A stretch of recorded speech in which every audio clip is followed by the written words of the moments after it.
fellow is Steve Kearney from the Washburn Institute of Technology. Steve earned a certificate in radio and television from Kaw Area Technical School, which later became Washburn Tech. He also earned both a bachelor's and law degree from Washburn. Steve is president and founder of Kearney and Associates, as well as Kearney Law Office. Kearney and Associates provides government relations, representation in all aspects of lobbying, including, among others, representing the Kansas Technical Colleges organizations. Jeff Wagaman, a colleague at Kearney and Associates, said, "Steve has been a tremendous help teaching me how to represent our clients and advocate for them. He always has something colorful or thoughtful to say, and the staff calls them Kearneyisms. Two that come to mind I can repeat are, the juice is not worth the squeeze, and you can't paint a dollar bill blue." Steve functions on an intellectual level way beyond myself. The staff and I just nod, as if we know what he means. We have no clue. If he laughs, we laugh. And I'm still trying to figure these out.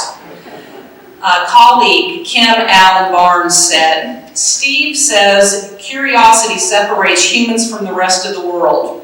We must always be learning, growing, and challenging our own way of thinking."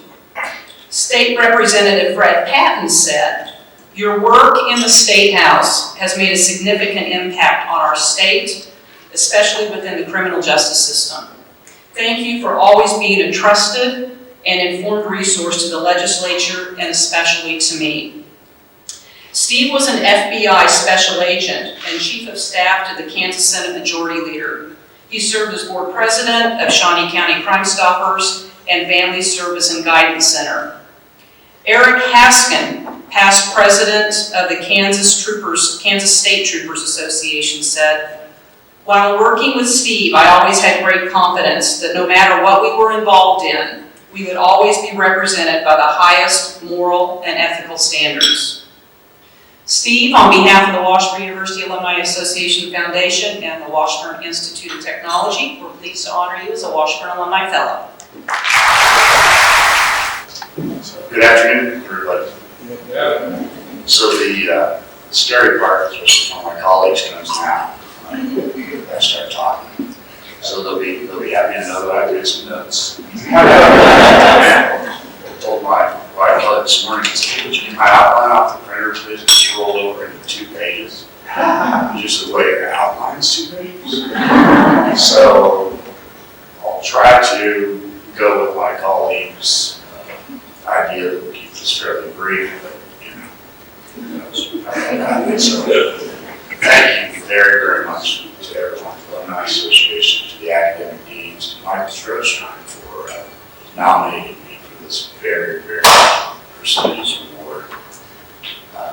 I did start out at Washburn, what would become Washburn Kaw Area Technical School, while I was still in high school. I went out there for 2 years in the afternoons. Of course, part of the reason we went was because we could go get in our cars and have an open lunch hour. But it worked out. So after I went there, I went and I drove over to the federal building in Kansas City, Missouri. I was 17 years old, took the test for the Federal Corporation or the Federal Communication Commission, SEC. License was called at that time, the third phone license. It wasn't a big deal, but it did allow me to work on 2-way transmitters a little bit with mine. So I got a job installing police radios at the Topeka Police Department.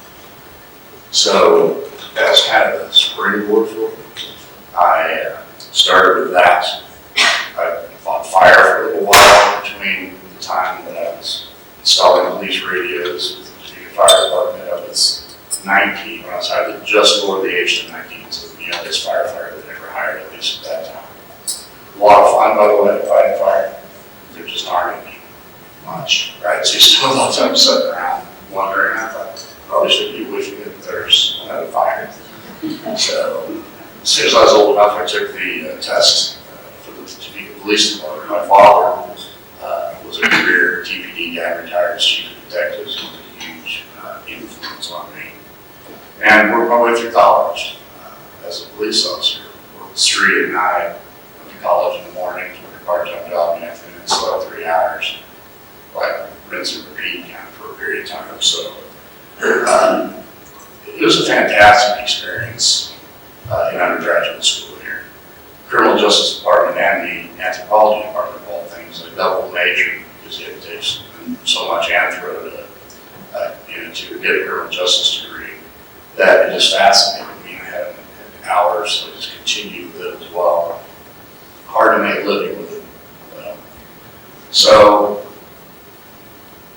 that was kind of my trajectory through college, and then I left the police department, went to law school, worked as a guard services officer nights and weekend callback to make our way through law school. And then the whole idea throughout that period of time was to get into the FBI. That was my career goal. I worked on it for about 9 years and started adding all of that up. But they only had so many entry paths then. So I was trying to make myself as attractive as I could, and you can see I have a lot to work with. So, having a 4-year degree, have law enforcement experience, have a law degree, couldn't do accounting because I opened up one of those work books once and I opened up work once. Probably not going to be the new. So I went full-time, went to law school, including summers. Back then we had kind of summers, 2 summer semesters, if you will. And so I could get out quickly, not because I hated the experience, but I wanted to get into a new agents class if I possibly could. And somehow, and it's a pretty arbitrary process, we made it through that process, was selected. I put off by 1 month going to Quantico so I could stay and take the bar, and it was February about here. Really glad I did because a couple of years later, some family illness here, had to come back to Topeka, hadn't been with them long enough to get a hardship transfer or whatever, so that put me on, got me back here, but having a law license also got me a job. I came back to the city attorney's office, prosecuted for a bit, worked for a corporation, and then moved off into what ultimately became advocacy, lobbying, and we've been doing that now for 30 years, thereabouts.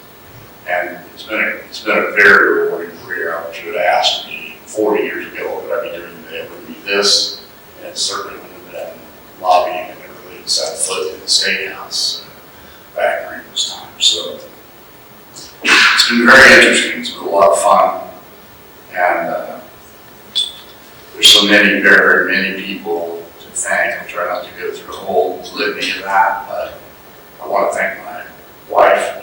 30 years, Kelly, who has somehow weathered her way through all of this, and St. Patrick's Line, and St. Patrick work together. He knows. My in-laws, my friends, the Lawrence, my son Kyle, and my 4 kids. Kyle's been able to make it here. He's kind of followed along. He's a special agent in the Medicaid Fraud Division of the Attorney General's Office. And my sister and brother-in-law, Beth and Jerry Graves. And then over to this other table, Abe Fonsteel, recent KU law grad. And with me a little more than a year than Jeff and TK. Jay, I'm going to do it. That's been one of the most rewarding parts of this. I'll tell you guys, it's the people and the relationships. You meet relationships you develop over time. Jay was first a client when he was general counsel for Kansas City and Kearney telecommunications company based out of Salina.